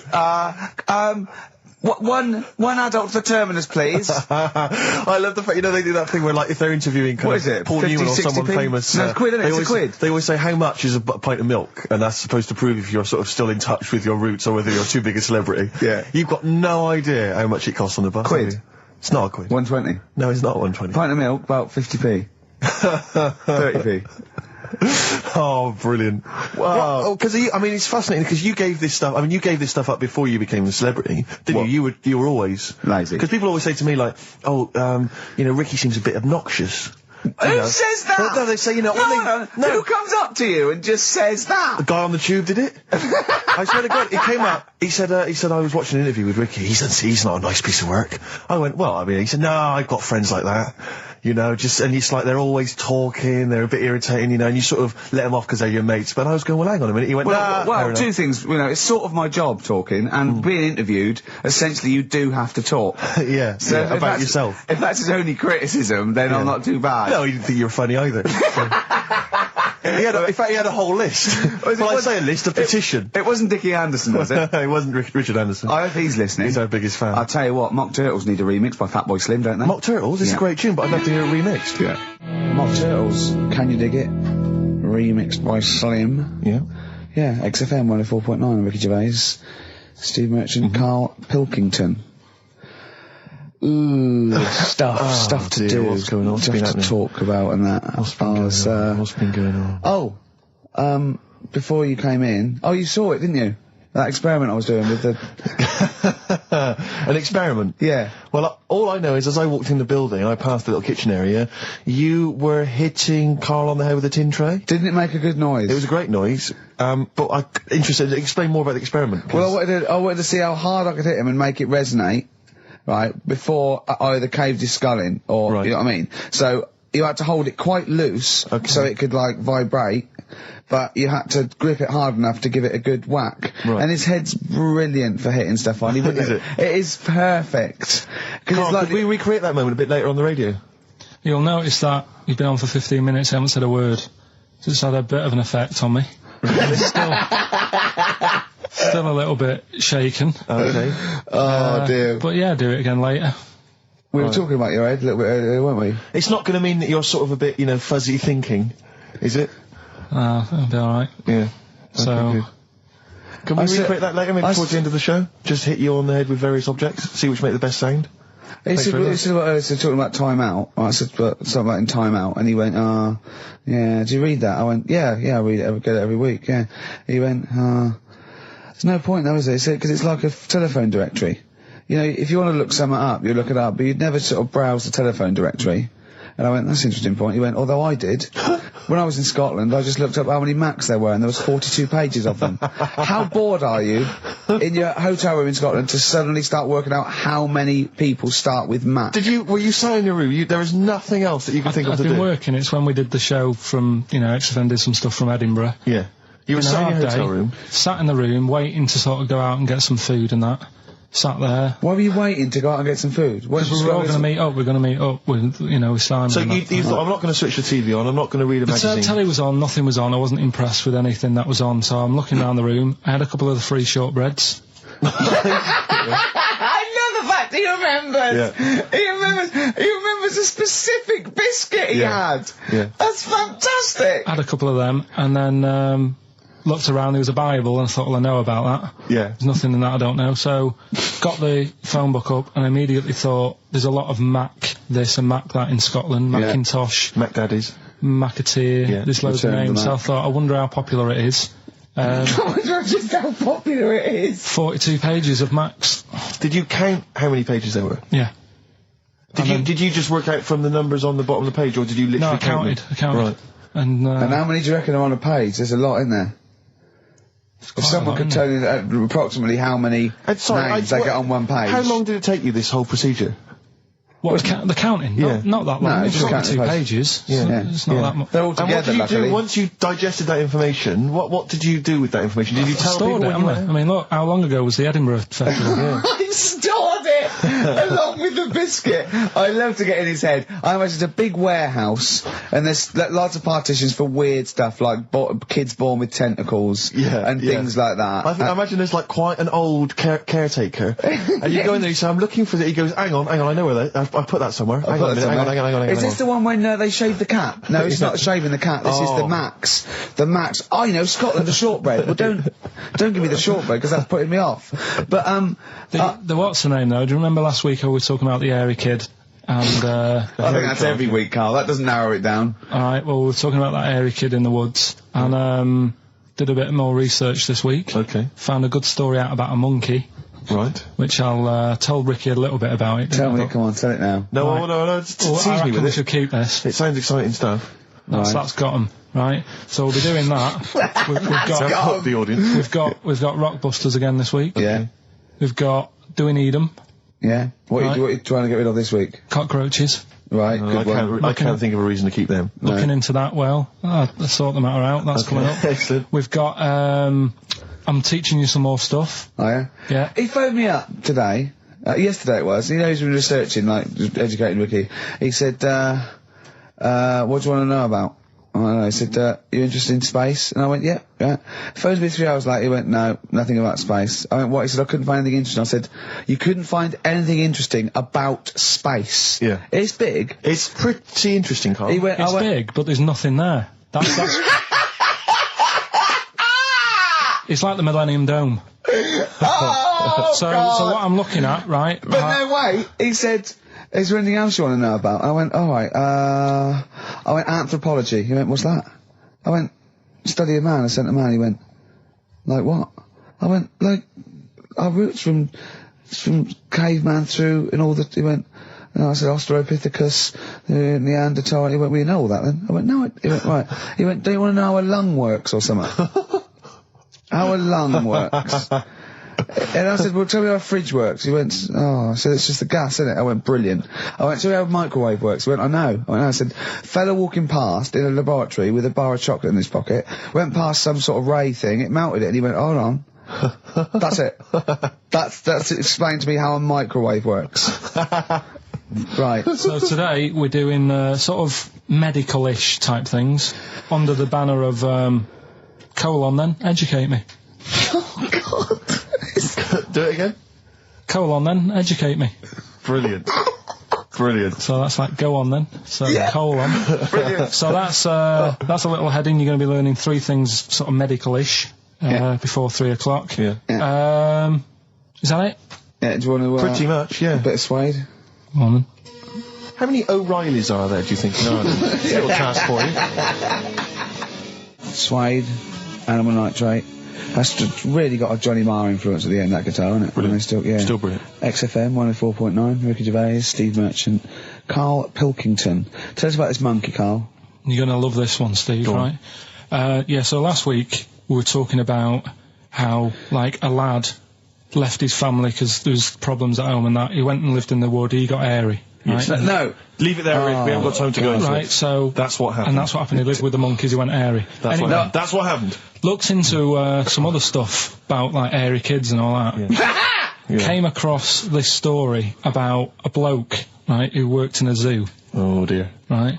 So... Trouble's brewing. Loving his job and that, but it's quite a lonely sort of job because you don't see many people. You're just dealing with animals all the time, right? So, anyway, he gets a bit pally with a monkey because it's the closest thing to a human. Well, that ape is. Right.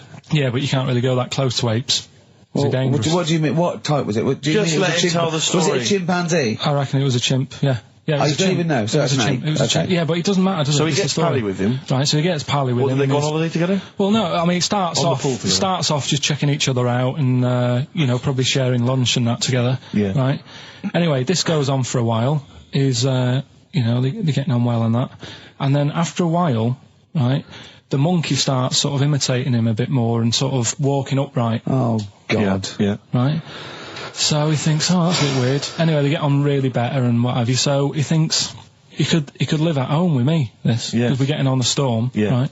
So he takes him home, and before Is this the beginning of Beneath the Planet of the Apes? I think it is. I think you've seen this on video. I'm worried, because he's already imitating him and they're moving in together. I'm thinking it's maybe a bit like Single White Female. Single White Zookeeper. Oh, brilliant. Right, so anyway... So it's moving in, and it's getting used to sort of the normal human life. It's having a cup of tea in the morning. Yeah, PG tips. He finishes the day off with a... dear. Finishes the day off with what? It doesn't have him move a piano at one point, does He he? finishes the day off with a little brandy? Yeah. What, he pours himself... Is he wearing a smoking jacket? I'll tell you what, Carl, you're a maniac, Listen, mate. no, this is why it attracted me. It's amazing, right? So he's having his brandy and that, loving his life. Next thing you know, he sort of... I don't know if he loses it or he gets shaved, but the top half of his body is hairless. Right? Apart from his head. Right, so he's got a nice... So it's the opposite of the kid. Well, yeah. this is what I'm saying. That would happen. Right. Well, hang on, but so you don't know if he was shaved or if it's... How did it say? Then the hairless... What? I'll bring it in for you, the story, and then you can see if I've gone wrong. Keep going. Anyway, so this is going on, and he's having a great life. Then the zookeeper starts getting a bit annoyed because he's having a better life than the zookeeper. The zookeeper's in the zoo. This is such So the rubbish. zookeeper's still got to do a day's work. The monkey's at home, he's partying. Well, it gets to a point when he says there's no point you coming in to the zoo because the whole reason of you being there was because you're being kept there. Right. And he didn't want to bring the memories back, so he said, you stay at home. So You're talking such... Just let him finish. God, I don't know if I can sit here and listen to this drivel. I'm fascinated. It's nearly over anyway, right? It sounds extraordinary, Carl. So he's walking up, right? He's having a tea in the morning, finishing the day off with brandy. Gets a bit out of hand, only tries it on with the zookeeper's wife.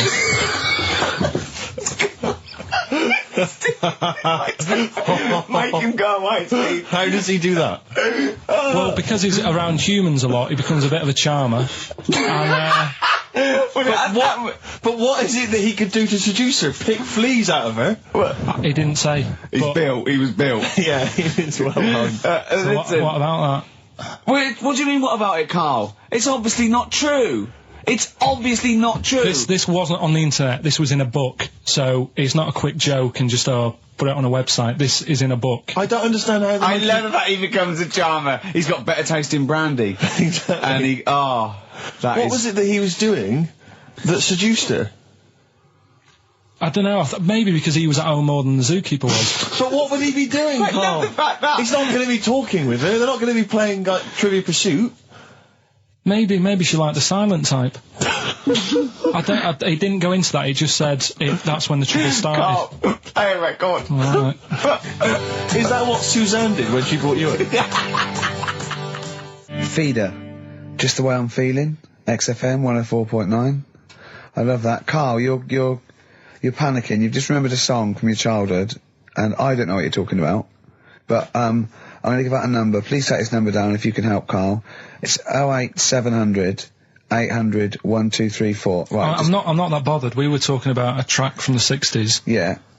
Mighty Quinn. Yeah. And it was on the same compilation. My dad had a tape in the car, and the tape was always on in the stereo thing in the car. And I used to sort of sit through all this stuff I didn't like, but knowing that coming up soon was a song about a monster with purple eyes. It wasn't Puff the Magic Dragon. It wasn't that. A monster. There must be something else about it that give people. Do you remember a chorus or a few lines? It says something like, it was a one-eyed, it had big eyes, purple, and it eats people or something. The big-eyed purple eater. Wasn't there a song called something like that? The big-eyed purple... And it was a hit, I'm sure there was. A song which is something like the intergalactic purple eater or something like that. It's a novelty song. Rubbish. What, by the Bonzo Dog? Yeah, it's that sort of thing, yeah. I'm sure if you know what Carl... Look, the telephones have gone mad! Yeah, well, we'll find out in a bit. I mean, I'm not that bothered. I'm not going to buy it. It's just that we were talking about songs and that. It'll be good to know who it was, but... Yeah. Right, Rockbusters. Okay, now how long... Where did you get the phone? What, do you want to just answer Well, that? answer the phone, so just answer the phone. See what it is. Just see someone's... Hello? Hello, mate. All right. Yeah, that song, I don't know if it's by, or is that what you want? That's the bit I wanted, really. What's the name of the song? Well, you know how it goes, it's like, born nights on a dawn at a bit. Yeah. Oh, yeah. Sorry, I don't think you've helped much, though. You can't remember what it's called or who it's by.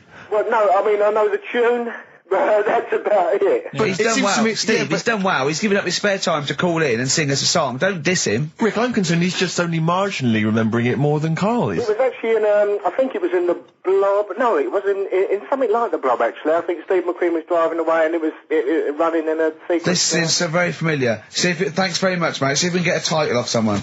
And XFM. Hello, yeah, I know the name of that tune. Go on. It's the Purple-Eyed People Eater? Yeah, that sounds about right. Who is it by? Yeah, well, I'm just at work and... who is it by? It came to my mind. Do you know who it's by? I don't know who it's by, mate, sorry. This is not enough information. I wouldn't phone in if I didn't have enough information. But we asked him just what the tune was. But I want someone like Paul Gambaccini to call in. He knows what chart position it got to. Okay, right. Thanks very I don't much. think this is enough information. That's two people. The thing is, if you know the title, we can put it in the internet, can't we, and find out who did it. Yeah. That's full of brilliant information. Well, thank you very much for calling in. I don't know why they bothered, frankly. Right, Sorry, Rick, no, I mean, I just think if you're going to bother to call in a radio station, have the facts. Have all the facts you have. Well, he hasn't got the facts, and he runs the radio station. He doesn't run it. They keep him here like a mascot. He's like a pet, isn't he? They have him running around the office. God.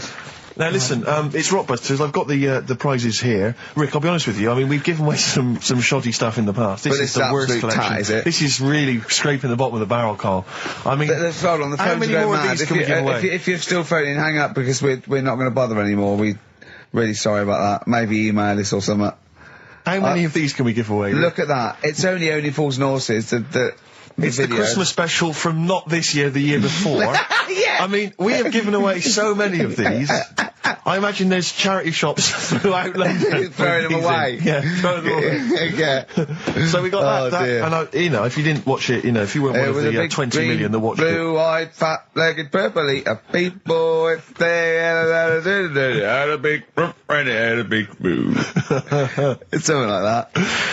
And once again, the best chill-out album ever. With, this pretty much rubbish. It was a big boo. Actually, no, the songs were okay, but it's just basically a collection of songs you might have heard on adverts. So enjoy that. Oh, God, this one again, the best air guitar album in the world, Volume 2. This is no longer an entertainment show. This is three people chatting to each other now and again. Sometimes we remember it's going out. Sometimes we just take a call for our own amusement. I mean... It's the same price again. It's the David Attenborough compilation of DVDs, which I'd be very surprised if actually makes it to you. I imagine someone here will have had that long before we post it. Oh dear. There's a T-shirt in here. XFM 104.9. You get sent a lot of just in case you're wondering what you're listening to. This is a Quicksilver T-shirt. What is that? What T-shirt is that? That's a T-shirt made by the Quicksilver people. So if you're a bit of a surfer dude, and by the look of the size of it, you're a midget. You can't say midget. You're welcome to it. And this is, I think the piece de resistance, Rick. I mean, because you know the kind of fans we have. They're pretty cool cats, pretty groovy guys. Yeah. So I imagine they'll be loving on DVD Doctor Who, the Aztecs. That's one of William Hartnell, the first Doctor's classic episodes on DVD. God. There.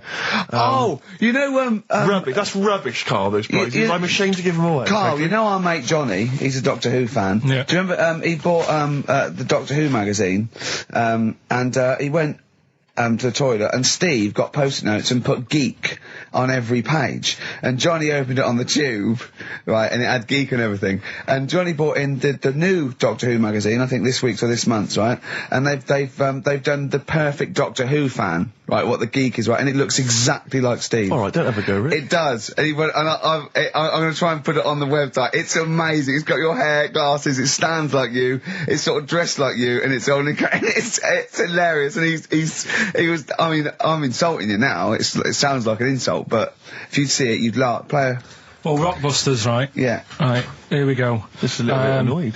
Just 3 clues. We've lost all the energy in this show, haven't we? Well, I can't get over that insult. I'm just a little... No, Three. we did though. It just came out, no, I can be honest with you, Rick, it came out of left field. I wasn't expecting an insult. No, And, but I I think think there was a sense of camaraderie on this. No, side. Just email in ricky.gervais@xfm.co.uk. I'm just annoyed. I can't What are we doing? I'm just reading out the clues. Should we put this, let's put this one in for the Sony Award. Let's put this show in for the Sony Awards. Play a song, Carl, because I need to discuss things with him.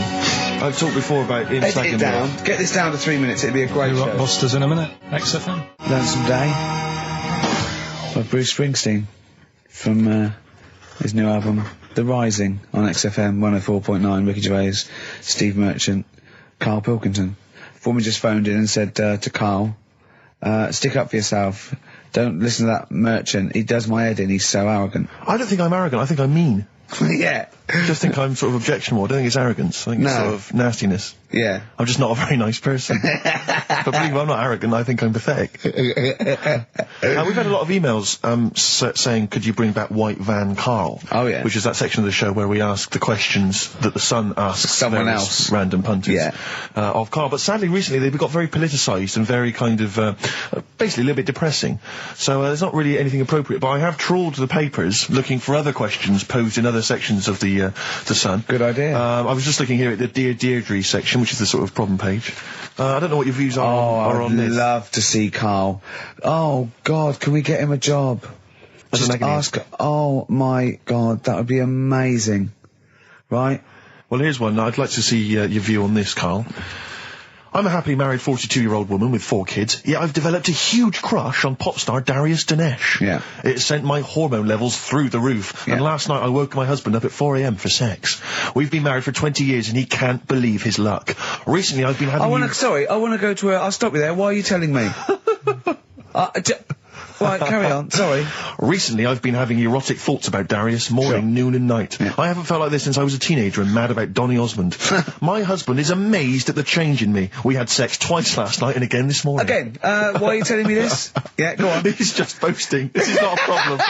There's not a problem What's here. the problem? No problem. Just wanted to tell someone. Thanks very much. I watched Darius on TV last night, and when my husband came home, I dragged him into the kitchen and we made mad, passionate love. Right, they've done it. They did it then, twice last night, once this morning. That's 4 times.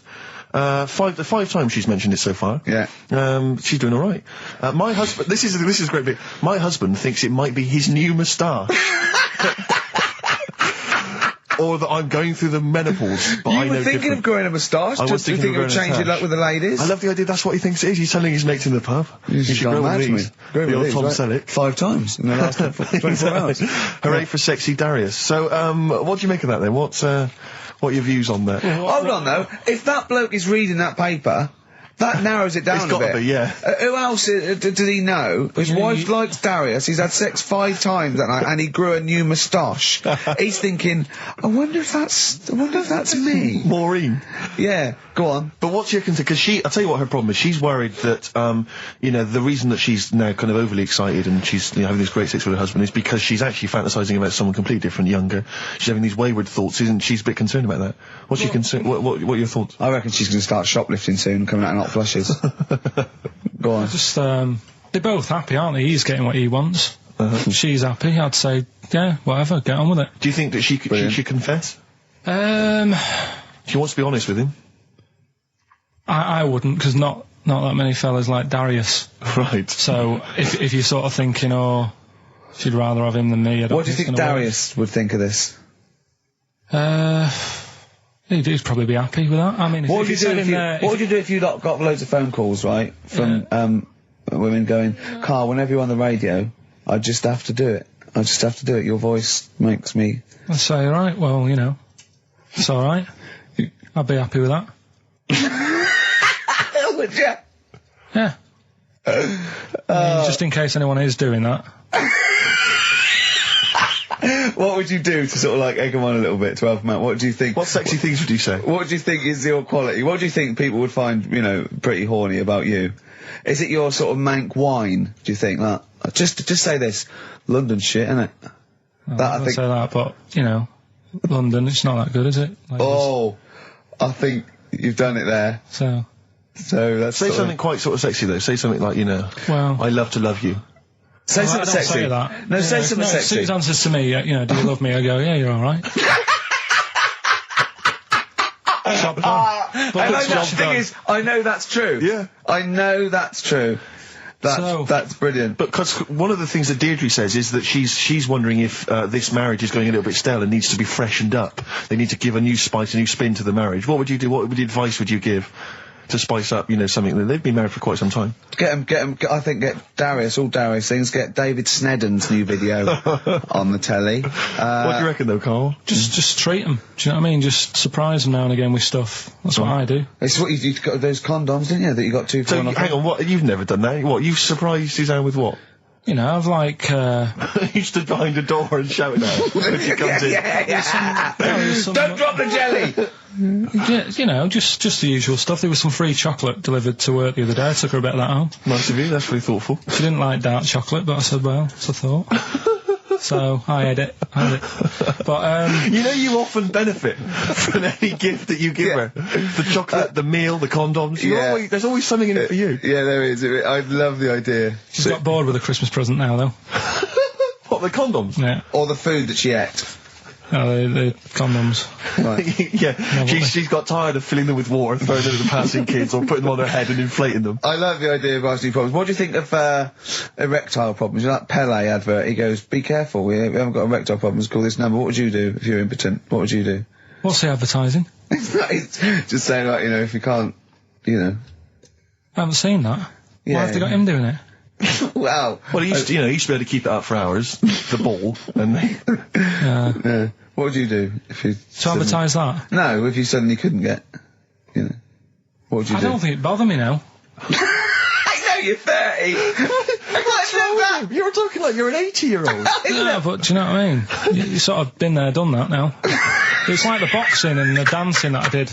It was good as a kid, and now it's like, take it or leave it. You need to write to Deirdre. Supergrass, Seen the Light, XFM 104.9. We're a little bit worried. We might have a technical hitch here. We've had no emails, and usually we get loads and loads. So we're worried it's us. Can someone send an email? Yeah, just a test email. Yeah, but we won't know if they have or not. They might just be ignoring us. No one might be listening, Steve, so this isn't proof. I guarantee there's at least one person who would send an email. Maybe if Dickie Anderson's listening, he could do it for us. Anders! Do us a favour for all the pleasure we've given you over the last few years. Ricky.gervais@xfm.co.uk. If you haven't heard the Rockbusters, might as well give them out. Well, let's check the emails working before we do that. Yeah, otherwise it's a complete... This whole show has been a sham and a farce and a waste of time. Well, I think they can take that as read. Right, educate me, Karl. Right, well, Go on, right. Educate me. Well, what we're looking at this week, we've done war, we've done we've nailed that. We've nailed war. We summed up war with a little French bloke whose battle cry was "John's got a moustache." Right. So, and last week we did science. What would you do on science then? Airy Kid. Brilliant. Right. Yeah. So this week we're looking at medical problems. I'm sure we do Airy Kid every week. Medical problems then. I've got a couple of things under the banner of then educate me. Yeah. We've got this is interesting. Right. Do you know if you have an operation on your brain, right, what they do is the I mean, this is why I'd never go to the doctors. I don't like doctors because this sort of stuff freaks me out, right? They can operate on your brain, and what they do is they put you to sleep first, cut your brain case open. Your skull, yeah. The brain case. Yeah, yeah. And then wake you up and operate on you. So you sat there with your head open, messing with your brain, and you don't feel anything. Well, there's no nerve endings, is there, in the brain? But still, it's not right, is it? What, you think they do it for fun? No, they but... go on, Reg, wake him up so he's all freaked out. Well, is it necessary that you're awake, do you think, or... Well, they need the brain active, don't they? Yeah, but it is when you're asleep, you're having mad dreams. I had a mad dream the other day. Go on. No, I might tell you about it later, but there's no sense to it. But, so your brain's still... Where is this conversation? Yeah, I mean, it'll turn out, I'll go, no, Carl, I was there, that wasn't a dream. Yeah. No, but... So, I mean, if I had an operation... On your brain, heaven forbid. Well, operation anywhere, I'd like to sort of think, well, I'll have an injection, I'll go asleep, but when I wake up, it'll all be sorted. Yeah. The fact that... Your brain case is open. And they wake you up and you think, oh, is it all done? And they say, well, have a look in the mirror. And your brain... See, I don't think they do that. I don't think they try and frighten you when you're doing an operation. Yeah, I don't think that you go about your business and they sort of follow you around, dabbling. Yeah. No, but it's almost like they are having a bit of a laugh with you. Right, well, I'd just like to say now that they don't. Anyone who's going in for an operation on their head, do not ever listen to anything Carl says. Why have you got to be awake? Because you'll be bored anyway, you'll be sat there. They give you a telephone directory, look, and they say, look how many Macs are in there. That's the Scottish telephone directory. And, you know, time flies when you're counting that sort of thing. No, but do you know, like, when you... What are you telling me? What are you asking me? I'm just saying me? how weird it is. It's weird, isn't it? It's like, do you know when you go for a haircut, right? It's a bit embarrassing. Well, I don't anymore, but... When you go for a haircut, it used to be... When you go for a haircut? It used to be a bit embarrassing when, like, they'd wet your hair and they'd make you have that sort of Hitler cut because your hair's wet, and I used to hate it, and I think, do you have to do that? Do you know what I mean? You know it's what I mean? Similar. It's very similar to open skull surgery. What I'm saying is, it's almost like barbers like to do that to make you look daft and feel daft for a bit, and there's women coming in and out, and you're sat there with a daft haircut. Yeah. And this is what that reminds me of. Do you think they do it in a shop window, this brain operation? I'm just saying, it's a bit weird. Why are we doing it in John Lewis's? Just so more people I love the idea that that's what doctors are doing. Let's make this guy look a bit stupid. Yeah. Open his brain Look case. at the twatty look with his brain out of his head. Take a Polaroid, Reg. Take a Polaroid. Look at him. Look at his face. Right, clock his face when I give him the mirror. Get this on camera. Put this fake nose and glasses on. Did you teach me something then? Was that educational? I taught you that your brain case can be open with your awake, and you just sat there sort of letting them get on with it. Brilliant. I've learnt that. I'll never forget that. Right, go on. Anything else? You'll love... Let's play a song, because the next one is amazing. What, even more amazing than that? Yeah. Play a song? Yeah, bit of Bowie? No email still, by the way. No, I don't think it's working. It's not working today. Lady Stardust. We'll have to do a phone-in for Rockbusters. Off the Ziggy Stardust album. Alright. Bit of David Bowie. When's that ever hurt anyone, Steve? Never. Lady Stardust off Ziggy Stardust and the Spiders from Mars on XFM 104.9. I'm Ricky Gervais, Steve Merchant. Karl Pilkington is in the middle of educating me. Then, educate me. Right, so, I've learnt that you can, you know, fiddle around with your brain when awake. That's brilliant. I've never been a fan of doctors, though, so this was a good one for me to look up, because... Yeah. Did I tell you the time when, the doctor said, I was going to die? Alright, keep talking. Right, ages ago, must have been about 15, right? And, at lunchtime there was this... We used to have a choice of stuff to do at lunchtime, right? We used to have, like a burger place that had an arcade machine in it, right? So we used to go there and play on that and have a burger. Or, there was this baker's, right, that my mum worked at, and, did great cakes and stuff, right? So, she used to, like, bring some home and that, but she couldn't always bring them home every night because, you know, they'd cost money, and she used to get them for free. And they used to say they'd rather chuck them away than give them to the staff because there's a chance that the cream might be off. Right. Right, so they used to chuck them round the back. So I used to go round the back with my mate and eat a load. Brilliant. Scavenger eating out of bins. No, it wasn't out of bins, they were still in trays, but they just stacked them up near the bins, right? So this got out, I mean, it used to be chocker. once the school found out, everybody used to go there, and it'd be like, "Well, have a cake." The headmaster crawling through, fighting the kids off. Right, so I'd have, you just eat, I don't know, 6 jam donuts or something, and then you'd spend your dinner money on the arcade machine. Brilliant. Right? So it was a good afternoon, really, right? So you'd do that, and this one day I must have had 6 or 7 jam donuts, a few Congress tarts. What's a Congress tart? I love them, I can't get them in London, right? So I'd have some of them. If anyone can get a Congress tart for Karl in London, please let him know. So anyway, this day, that was just a normal day. Do you know what I mean? You'd once, twice a week, you'd have a load of cake. In your life, yeah. So normal anyway, day in your life. Were the frog boys there with the webbed hands and the big heads? So, and the horse in the settee? Yeah. But the day after one of these days, I had really bad cramp in my belly. Right? I was like in agony, could hardly walk. So I said to my mum, you could hardly stagger to the free cakes. So, I was in absolute agony. I said, I don't like doctors, but you'll have to get a doctor in because I don't know what it is. I can't walk. She gets the doctor round. I won't say his name, but he said, well, doesn't look like he's got long left. Blimey. So I was a bit like, hang on a minute, I've only had a few cream donuts. Yeah. My man was panicking. Sure. He went. My dad came in from work. She said, something's really bad with Karl. I think it's serious. The doctor said he ain't got long left. So he said, what? He said that and just left. So she said, yeah. He said, I'll have to call him then. So he called him up, said, what's all this about? Karl hasn't got long left, how long's he got? So he goes, I was only messing. He's just had some bad cream. Can you believe that? Well, the thing is, I like the fact your mum didn't ask any questions. I know. She didn't go into detail. Can you explain more, doctor? No, I got a shoe off. But she doesn't. I don't want to diss you or your family, but I imagine if I was there, I'd have known the doctor was joking. Yeah. That's all I'm saying. I mean, I sound very arrogant there, but I imagine he went, what's he been doing? I had about 6 cream donuts. Oh, right. Oh, wow. He hasn't got long to live then. I'll see you later. Yeah. That's what I think the doctor did. Yeah.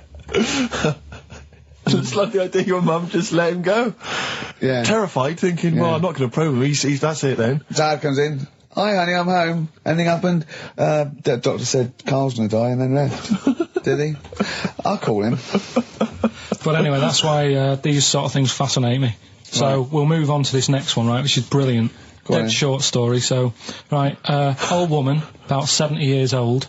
Yeah. She's normally fit and healthy and stuff. Nothing wrong with her. She's having a good life. And one day, she goes for a check to the doctors, just to check herself out, 'cause she's getting on a bit. Yeah. Says, take your clothes off and that. So she does, and checks her out, says, yeah, you're looking good, turn round. He said, oh, God. He says, you got a tumour on your buttock. Right? So she goes, oh, can you do anything to sort it out? So they go, yeah, we could book you in for an operation. It's best if we remove this. Books her in for an operation. Operation day comes, strip her down and that. They're all stood round, the doctors. Start to operate. It only turns out it's a pork chop that she sat on 5 years earlier, and it had stuck to her buttock. Right, Karl. I can forward you. Serious. Right, okay, Karl, I'm telling you now, I'm leaving. I'm never doing this show again. No, I'm serious. Honestly. You're talking. I've never had such. You are. Play a record. I couldn't believe it. What do you mean you can't believe it? Stop the record. Right, okay. Right, what do you mean you couldn't believe it? No, when I read it, I said, I've got to tell Ricky that. This woman had a pork chop stuck to her arse for 5 years, you mental case. Of course she didn't. Doves caught by the river. People are going to think you're thick, Karl. Well, they can think what they want, because if they do their own research, they'll probably find the story. Because it won't have happened that many times. Karl, think about it. I mean, how could an old woman have a pork chop stuck to her arse for 5 years? She said she couldn't remember even making one, so she was as surprised as the doctors were. But hold on though, she presumably must have sat on it naked. Yeah. Didn't that bring back any memories? No, it's weird, but Karl. But why would it stay there? Why wouldn't it fall off when she had a bath or a shower? Grease. What about a bath? But why didn't the doctor realise that when he first looked at it? Yeah. Was he not paying attention when he said, I think it's a tumour? Karl, listen, think about it. A pork chop stuck to your arse for 5 years. You're naked, you sit on a pork chop, you go, nothing. Yeah, there's nothing weird about that. I can't feel anything. Even if you had a dead leg, the time you stuck pork chop, what else you got dressed? Well, she might have not have done that much. She's old. She probably just sat down and didn't move for a bit. And over time, it's stuck, and then... What do you mean over time it's stuck? Do you think the longer something there, the more it stays there? Look, I know that's why the pork chop goes, well, we've been here a year, we're not going to move now. I don't think we're going to move now. I'm quite, attached to this buttock. I think I'll stay here for another 4 years until some doctor works it out. I love the idea they got her into hospital, they gave her the bed baths, they got her ready for the operation, they laid her out. They were just right to take get the scissors or the knife, make the incision, hang on a minute. This is a pork Bring me a frying pan. This is a pork chop.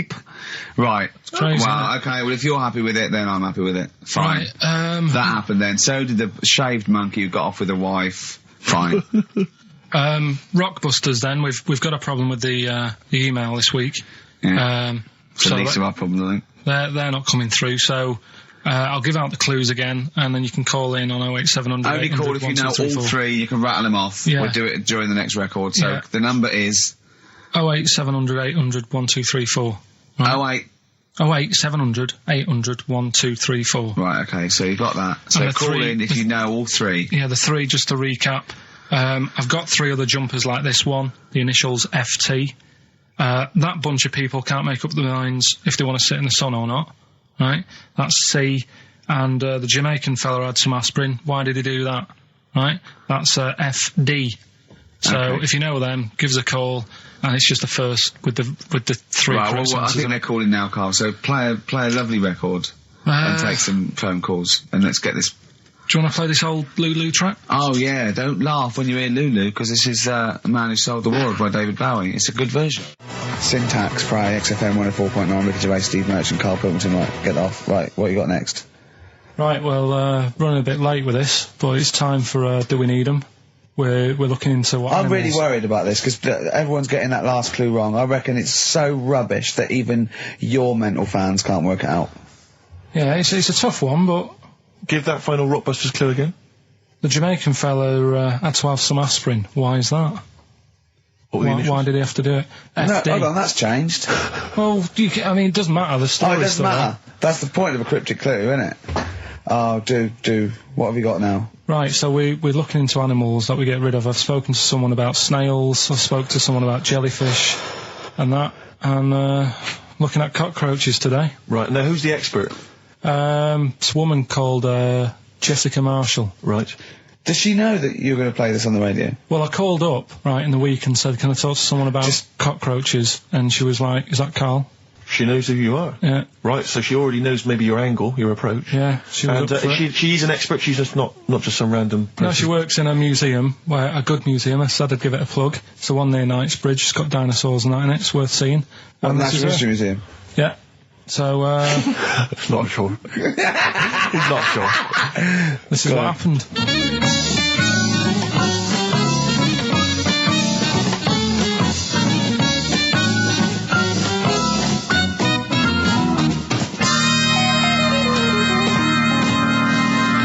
Now, what I'll do, I'll tell you as much as I know, and then you can fill me in if I'm right or wrong. And then at the end of it, we'll get to the bottom of whether we need them or not. Okay. All right. So first of all, the first thing that I found out is that they have 18 knees. That's not exactly possible. They're insects, so they have 6 legs. Yeah. And a knee is usually the junction between femur and tibia. That's sort of classic human knees and every other animal knee. So with 6 legs, you can only have 6 knees. Could somebody sort of got mistaken for seeing one that was a bit double jointed? I think you're grasping at straws or something. All right. Well, we might have to come back to that one then. Okay. They can hold the breath for 40 minutes. Well, they don't do that because they don't breathe in the same way as us. They breathe through little spiracles, holes down the side of the body. So, no, they're not a very apt simile because the method of breathing is so different. What do you mean? Because insects have a totally different system. They don't have lungs in the way that we do, just breathing through one part of the body. They're actually breathing through every segment of the body all of the time. So even though they've got their mouth shut, they might be able to Their mouth has slide. nothing to do with breathing, So only feeding. So you see, maybe that's where someone's gone wrong. Someone's got hold of one and sort of taped its mouth up or something and Thought it was. got bored after 40 minutes and said, well, we'll call it That's a right. pretty unkind thing to do to an insect, even to a cockroach. Yeah, but it's all... Can't do that. Yeah, but No. Pretty unkind thing to do anything, even a cockroach. something else I found out. Yeah. They can live for a week without an head. Well, that's true if they don't bleed to death in the process. But the weird thing is, when I told you that they had 18 knees, you seemed a bit sort of like, don't talk ridiculous. But then we're talking about an animal that can live without an head. So there's a little bit of truth in that one, yeah? Yes. Why, when it was invented, has it got that facility? Say if someone said to humans, we could do that with humans, and, you know, if you lose your head in some accident, it gives you a bit of time to sort of go back to your family and maybe write them a note. You won't be able to have a chat, but write them a note saying, it was my own fault, and it was nice knowing you. Oh, well, that would be a useful facility, I agree. But cockroaches are great survivors. I mean, they've been around for over 300 million years. They're one of the most primitive insects. All right. Well, I've also... is it true that they do a lot of resting? Apparently they can sort of rest for 75% of the time. Rest? Yeah, they just sit about doing nothing. It's probably true of a vast proportion of the world's fauna. Well, I mean, maybe the 25% that they are working, they're really giving it some, so it might make up. They're probably searching out food and, yeah, they can slow down considerably. You can chill insects in the fridge and they'll become very, very quiet. You might think they're dead. Yeah, but I'm sure, you know, if we were sat in a fridge, you know, we'd go a bit quiet, wouldn't we, you know? Well, you might not know much about it, of course. Yeah, but... Not quite reading the right sources. Well, I've been using the internet. I'm sure there are many useful sources that you could find there, but some of those seem to have been a little misleading to you. So you don't agree with a lot of what I've told you there? No. So cockroaches, can we get rid of them? No. So we're keeping them then? I would say so, yes.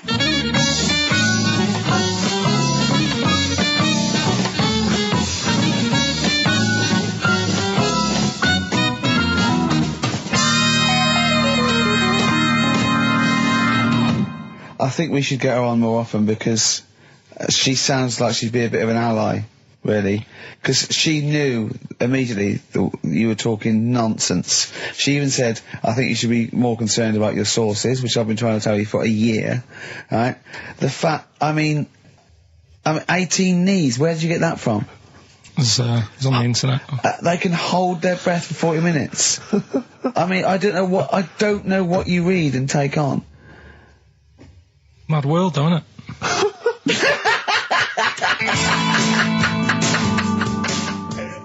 Right. The Cure, obviously. Yeah. That song. Right, Carl's been taking phone calls for these clues.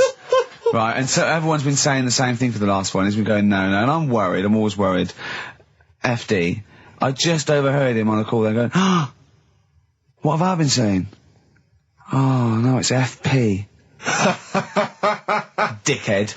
Right, give me the clues out. It's a rollover. Right, tell people. We're really sorry to anyone who would have got that right. Okay, right, do the clues quickly. Tell them it'll be a rollover, so we have to do 3 new ones. Do you not write these down, You're such a... I don't write the answers down in case Ricky looks over the thing and sees the answer. Why would I cheat? I'd rather you do something right with your life. Right, well, the clues were I've got 3 other jumpers like this one. Yeah. That was FT. Yeah. They got that, 4 tops. Yeah, that's all right. Good, well done. That bunch of people can't make up their minds if they want to sit in the sun or not. That was C. They were getting that. That was charlatans. Charlatan, right? A bunch of them, charlatans, right? What do you mean? What's Charlie? No, it's like, shall I go out? Shall we? Charlatans. They got it, right?